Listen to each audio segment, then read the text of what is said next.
साथ परम पूज्य अखिल भारतीय श्री वैष्णव संत अनंत विभूति श्री श्री 1008 स्वामी राज भद्राचार्य बाल योगी जी महाराज हैं। और अभी मैं चतरा के कमता ग्राम में हूँ और यहाँ पे एक महायज्ञ का आयोजन हुआ है जो 7 दिन तक चला। हम महाराज जी से बात करना चाहेंगे, महाराज जी से बात करेंगे कि आखिर ये यज्ञ, ये श्रीमद् भागवत कराने से इंसान को फ़ायदा क्या है और इंसान के अंदर इंसान कितना इसको ग्रहण करता है और अपने जीवन में चरितार्थ करता है, अपने जीवन को आगे लेके चलता है। हम बात करेंगे महाराज जी से। महाराज जी, आपको हमारे चैनल महाखबर पे बहुत बहुत स्वागत है। महाराज जी, आपने ये 7 दिन का कथा यज्ञ जो किया, इससे मनुष्य के अंदर मनुष्य कितना ग्रहण करता है और अपने जीवन को यथार्थ करने के लिए, सार्थक करने के लिए इसे आगे बढ़ाता है। यह श्रीमद् भागवत सप्ताह कलयुग में भगवान के प्राप्ति कराने का परम साधन है। और जो भक्त, जो व्यक्ति, जो समाज भागवत भगवान के सानिध्य प्राप्त कर लेता है, भागवत कथा सुन लेता है, तो वह भगवान के परम भक्ति में लग जाता है। नास्तिक भी अगर इस भागवत कथा को श्रवण करता है तो उसको हृदय में भक्ति की जागृति होती है और वह व्यक्ति नास्तिक से आस्तिक आ जाता है, आस्तिक बन जाता है और भगवान के भक्ति में लग करके अपना नया जीवन, नया अध्याय चालू करता है। उससे मन में सुख, शांति, समृद्धि सब प्राप्त होता है। महाराज जी, हम आजकल अपने कल्चर को छोड़कर, अपने संस्कृति को छोड़कर, अपनी सभ्यता, अपने संस्कार को छोड़कर के वेस्टर्न कल्चर की ओर भाग रहे हैं। सिगरेट, शराब को ग्रहित कर रहे हैं, विलासिता की ज़िंदगी में जा रहे हैं। उसमें हमारा ये ग्रंथ, हमारा ये धरोहर, हमारी रामायण, हमारी भागवत कहाँ तक लोगों को साथ देगा और कहाँ तक ग्रहण करके हम अपनी जीवन यापना में आ सकते हैं? अभी के समय में खासकर युवाओं के वर्ग में तो ये बहुत सारा दुर्व्यसन प्रवेश कर गए हैं। और ये भागवत कथा है, यज्ञ है, सत्संग है, जो युवा वर्ग आजकल, खास युवाओं को यह बहुत आवश्यकता है कि वह सत्संग करे और इस भागवत कथा को श्रवण करे।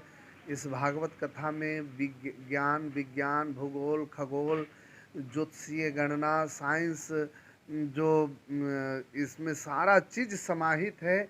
और इसमें जो युवा वर्ग लेना चाहे, जिस मार्ग में जाना चाहे, वो मार्ग इससे प्राप्त होगा, वो विद्या इससे प्राप्त होगी।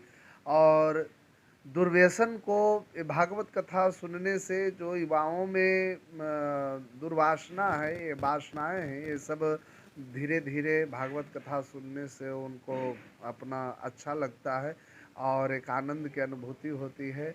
दुर्गुण अपना छोड़ते हैं और भगवान के सही मार्ग पर चलते हैं और इसी से उनका कल्याण संभव है। बात रही वेस्टर्न कल्चर का, तो हम जो हमारा अपना वैदिक सनातन परंपरा है, जो अपना सनातन धर्म है, हमारे वेस्टर्न कल्चर के लोग वृंदावन में आ कर के या अन्य तीर्थों में भी आ कर के हमारा वेद, हमारा शास्त्र, हमारा पुराण का वो आश्रय ग्रहण करते हैं और आश्रय लेकर के वो शांति की अनुभूति करते हैं और वह भी मानते हैं कि नहीं, गॉड इज कृष्णा को मानते हैं, नारायण को मानते हैं, कृष्ण नारायण सब एक ही है। तो वो भी आकर के हमारे भारतीय संस्कृति में उनको शांति की अनुभूति होती है। खासकर युवाओं का अगर भटकाव है तो ज्ञान की कमी है, सत्संग का कमी है और ऐसे में युवाओं को विशेषकर सत्संग करना चाहिए।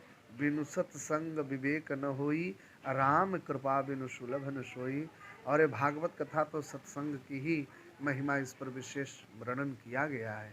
जैसा कि महाराज जी ने कहा, तो मैं आपको विस्तार पूर्वक बताऊं कि अगर आपको देखना हो तो आप किसी आइस्कॉन टेम्पल में चले जाइए। वहाँ पे लड्डू गोपाल के भक्ति में लीन अंग्रेज आपको लीन नज़र आएंगे, उनकी ज्ञान लेते नज़र आएंगे, उनकी कृपा अपने ऊपर बटोरते आएंगे। तो जब अंग्रेज सुधर गए साहब, तो हम क्यों नहीं, हम अपनी संस्कृति और संस्कार को क्यों छोड़ते जा रहे हैं। महाराज जी, कुछ ऐसी श्लोक जो उन युवाओं को जो भटक रहे हैं उनके लिए हमारे चैनल के माध्यम से। महाजनों जे गता सपंता पंथा, यह जो है हमारे जो धर्माचार्य, हमारे पूर्वाचार्य जिस मार्ग से गए हैं, या जो समाज में शांति के लिए, सुख के लिए, सदाचार के लिए जो मार्ग स्थापित किए हैं, जो नियम स्थापित किए हैं, अगर उस सूत्र को युवा वर्ग, हम सभी समाज अपना ले, तो हम लोग सभी युवा वर्ग अपने आप में बहुत शांति की अनुभूति करेंगे। और आज ये वही भारत देश है, ये वही राष्ट्र है जहाँ पर कि विवेकानंद जी महाराज अपने विदेशों में जा कर के और वहाँ के लोगों को अपने सनातन धर्म में जोड़ा, अपने सनातन धर्म से जोड़ा, अपने वैदिक परंपरा से जोड़ा, और जोड़ करके लोगों को बता दिया कि अगर सर्वोपरि है तो वह हमारा सनातन धर्म है। और यह सनातन धर्म ही एक ऐसा धर्म है, चाहे वो किसी का पंथ हो, किसी का मजहब हो, सनातन धर्म तो मात्र एक सनातन धर्म है, बाकी सब पंथ हैं, बाकी सब मजहब हैं। और उस सनातन धर्म से ही पंथ हो चाहे मजहब हो, वो सब निकले हैं। और बिना सनातन धर्म का शांति नहीं है, अंत तो गत्वा उसको सनातन धर्म के शरणागत होना ही पड़ता है। महाराज जी, पहले हमने देखा है, हमने महाभारत में, रामायण में पुष्पक विमान जैसे रथ हवा में उड़ जाते थे, और जैसे कि हमें ज्ञात है युधिष्ठिर महाराज को पूरी गाथा, जो आज सीसीटीवी कैमरा है, टीवी है, यूट्यूब है, सोशल मीडिया है, देख करके उनके जो लोग थे वो देख करके बताते थे।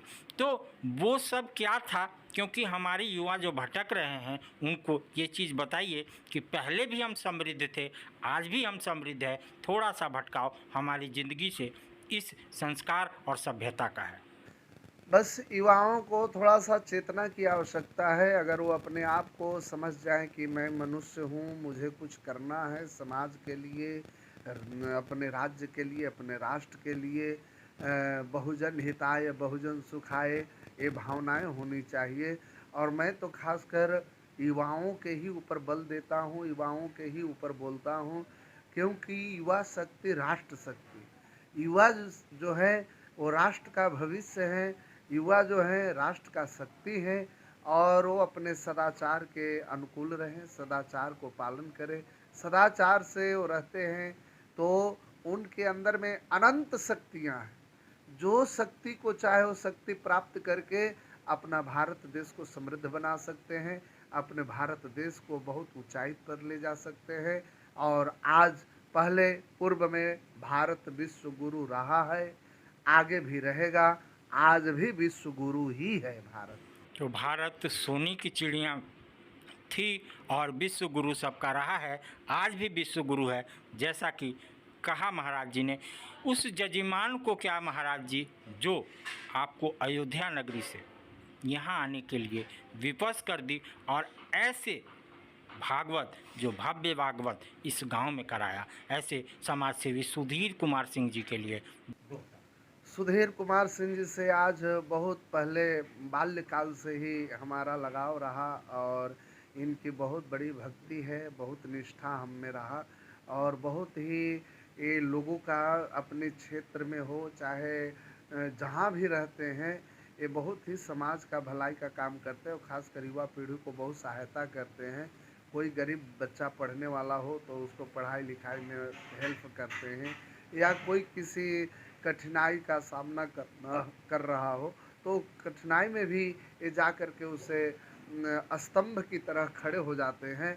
और जहाँ तक होता है बहुत प्रयास करते हैं उस कठिनाई से बचाने के लिए, उस कठिनाई का निराकरण करते हैं।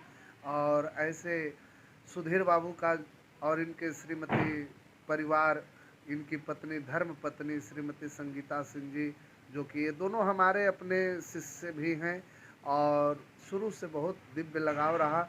और अचानक मन में आया कि भागवत कथा करानी है महाराज जी। तो ये खासकर तो रांची रहते हैं, तो हमने कहा रांची में भी करा सकते हैं, लेकिन कहे कि नहीं नहीं महाराज जी, हम अपने जन्मभूमि पे कमता ग्राम में कराना चाहते हैं, जो कि चतरा जिला के अंतर्गत आता है। और गांव को इन्होंने चुना। कहे कि महाराज जी, गांव पवित्र होगा, मेरा समाज पवित्र होगा, मेरा परिवार पवित्र होगा, मेरा क्षेत्र पवित्र होगा, मेरा जिला पवित्र होगा, इसलिए हम गांव पे कराना चाहते हैं। चूँकि हमारे पास समय था नहीं, और बीच में हमारा पूर्वत पहले सब कार्यक्रम फिक्स थे, लेकिन बीच में सारा कार्यक्रम को छोड़ते हुए सुधीर बाबू के भाव में, प्रेम में हमने बीच में समय दिया, और बड़े ही दिव्य भाव से सब तैयारी करा करके, और एक एक बातों पर, एक एक पदार्थ पर, एक एक वस्तु पर बड़ा सूक्ष्म निगाह सुधीर बाबू रखते हैं। इनकी पत्नी भी रखती हैं, इनके बच्चे भी रखते हैं, जो कि कल हमने आप लोग को मंच से बताया था। और ऐसे दिव्य भक्त के लिए मैं ठाकुर जी से बारंबार प्रार्थना करता हूँ कि ऐसे ही धर्म का कार्य कराते रहें, ताकि खासकर युवा पीढ़ी आ करके सत्संग का लाभ ले और अपने जीवन को पहचाने, अपने स्वरूप को पहचाने, और जो गलत भटकाव, गलत मार्ग में भटकाव हो रहा है, उस भटकाव से बचे और सही मार्ग में चले, अपने लक्ष्य को चुने। इसके लिए मैं सुधीर बाबू को और इनके समस्त परिवार को, इनके श्रीमती धर्म पत्नी श्रीमती संगीता सिंह जी को बहुत बहुत शुभकामना करता हूँ, मंगल कामना करता हूँ। बाबा, आज के युग में, आज के समय में इंसान बहुत व्यस्त है, बहुत मानसिक तनाव में रहता है। उनको क्या कहना चाहेंगे कि उनका घर गृहस्थी, उनका जीवन यापन अच्छे से चल सके? तनाव, दुख, कष्ट, तकलीफ जो भी है मन की वृत्तियाँ हैं, और जो धर्म में रहता है, जो अपने शुभ आचरण रखता है, शुभ विचार रखता है, सदाचार से जीवन यापन करता है, उसको किसी प्रकार का तनाव नहीं होता है। वो तनाव में रहते हुए भी अपने आनंद की अनुभूति करता है, और उसको मन का वृत्तियाँ कहें या मन का कारण कहें, क्योंकि एक उदाहरण में हमारे आचार्य लोग देते हैं कि कहीं भी जगह न हो, खचाखच पंडाल भरी हो या भीड़ बहुत लगी हो, और बैठने का जगह न हो, कोई अनजान व्यक्ति आ जाए, तो उसमें हम लोग उसको अपने पास में खड़े नहीं होने देते हैं। लेकिन वही कोई जब अपना प्रेमी आ जाए, कोई अपना परिचित का आ जाए, या कोई अपना रिलेशन का आ जाए, संबंधी आ जाए, तो जगह नहीं भी है, फिर भी हम उसको जगह देते हैं, और देह में देह सटता भी है, चाहे पैर पे पैर चढ़ा के भी बैठ जाए, तो उसको हम दुख नहीं मानते, उसको तकलीफ नहीं मानते हैं। उसी प्रकार से जो आज तनाव में रह रहे हैं, एक कारण है। एक तो पहला कारण है कि अपना दिनचर्या उनका शुद्ध नहीं है। कब हमें जगना चाहिए, कब सोना चाहिए, कब हमें स्नान करना चाहिए, कब हमें अपना नौकरी या व्यापार या काम पर जाना चाहिए, दिनचर्या नहीं है। जिनका दिनचर्या सही नहीं है, वो तनाव में ही रहेंगे। इसलिए दिनचर्या को, आचरण को शुद्ध करना है, सदाचार से जीवन यापन करना है, और जो सदाचार पूर्वक अपना जीवन यापन करता है, उसको किसी प्रकार का तनाव नहीं होता है, ठाकुर जी की कृपा से। तो अपनी दिनचर्या को सही करें, अपनी ज़िंदगी, आपकी ज़िंदगी खुद ब खुद सही हो जाएगी, क्योंकि मेन तनाव का मतलब आपकी दिनचर्या है। सुबह उठें, भगवान का दर्शन करें, भगवान का विलाप करें, भगवान में लीन हो जाएं। देखिए आपका शरीर और आपका मन कैसे भगवान के कारण, भगवान के सूर्य प्रवृत्ति के कारण आपका पूरा दिन शुभ जाएगा। योगा करें, अपनी व्यायाम करें, आपका दिन शुभ रहेगा, सुस्त नहीं, दुरुस्त रहेगा। इस खबर के प्रायोजक हैं जूनियर जंक्शन स्कूल। नामांकन जारी है, आप अपने बच्चों के उज्जवल भविष्य के लिए नामांकन